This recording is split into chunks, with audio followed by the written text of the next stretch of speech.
Hello everybody, welcome to Equals and Alternatives episode 12. I'm your host Mike Vacanti, and today we are reviewing frozen margaritas. We are in a small room, tight corners, lots of stuff going on, and I literally have 5 minutes and 20 seconds to do the episode and get everything out of here. So, let's do it. We got the shit that matters, which is back. When we have the whiteboard, I'm going to try to do that. I think it's awesome. Let me know what you guys think. Frozen margaritas from, can you see the stats here?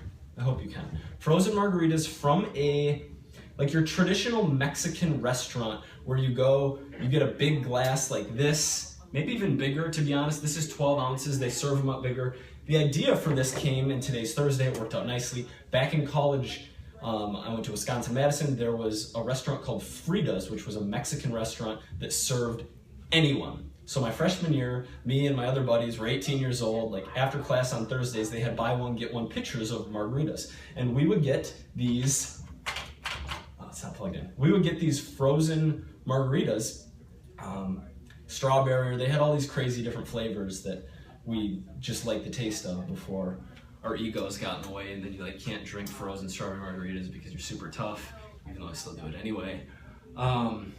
So that's what we are reviewing, which have close to 700 calories in one 12-ounce glass, the way that they make them. Now, obviously you can make a margarita or a frozen margarita light and fresh. You can use ingredients that are lower calorie, less sugar, use things like lime juice to give it flavor without calories, but what we're reviewing is the Frida's recipe, which is equal to 7 vodka sodas in energy. Now, I should note that to get as much alcohol as you get in a frozen margarita from vodka sodas, you actually have to have 2 of them, okay? So like, if we're talking about a buzz trade-off, you need to drink 2 of these to equal that for getting drunk or whatever. So it would be 200 calories gets you the same level of intoxication as 680 calories. All right, let's try it. So what is in here, I'll put this on the screen too with numbers. I had to use fresh strawberries. Frida's used strawberries in syrup, which had like either 46 or 50 grams per the serving in this glass. Frozen limeade, which clocks in at 46 grams and 2 ounces. And then 3 ounces of tequila. What is this? 3 ounces of tequila and 1 ounce of triple sec. I really wanted Cabo Wabo for my buddy Matt Overman, but unfortunately they didn't have it and I was in a bit of a jam. Let's go. Oh, that's a broken glass. This is a one-take show. This is a one-take show.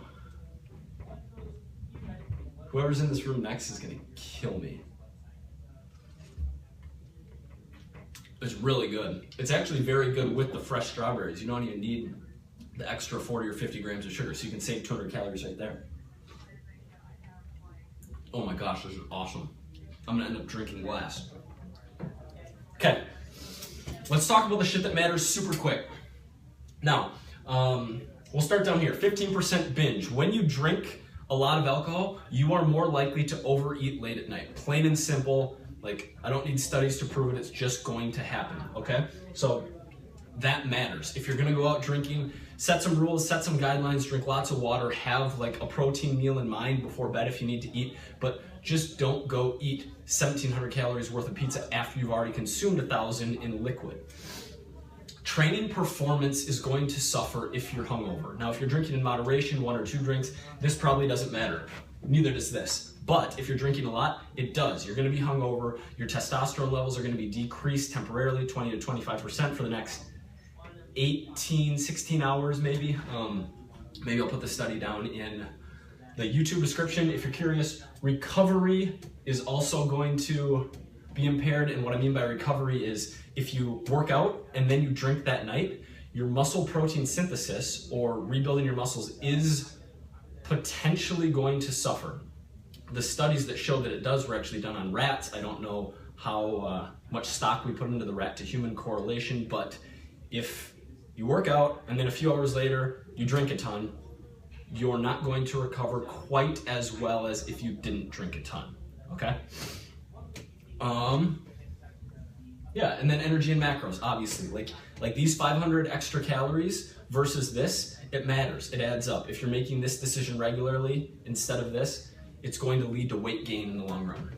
Okay? Now, I'm not saying you can't ever have these, but you're probably not going to be able to fit 2 of them into your macros for the day. You're probably going to have to make it some sort of cheat day or do whatever you got to do if you really enjoy this type of drink, but it's just not really going to work.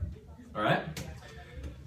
For alternative, you can drink whatever you want. I had an idea to bring like 5 different things: an IPA that I like, a Bud Light Lime, which is an underrated beer. We're going over here. Is an underrated beer every season of the year. Anything. You can have vodka soda. All hard liquors have the same number of calories essentially, so it's the mixers that really give us trouble. Note that soda water, 0 calories, whereas tonic is really close to soda, like pop. So this clocks in at nothing, whereas tonic is 100 or 120 calories per 8 ounces. So be aware of that with your gin and tonic lovers out there.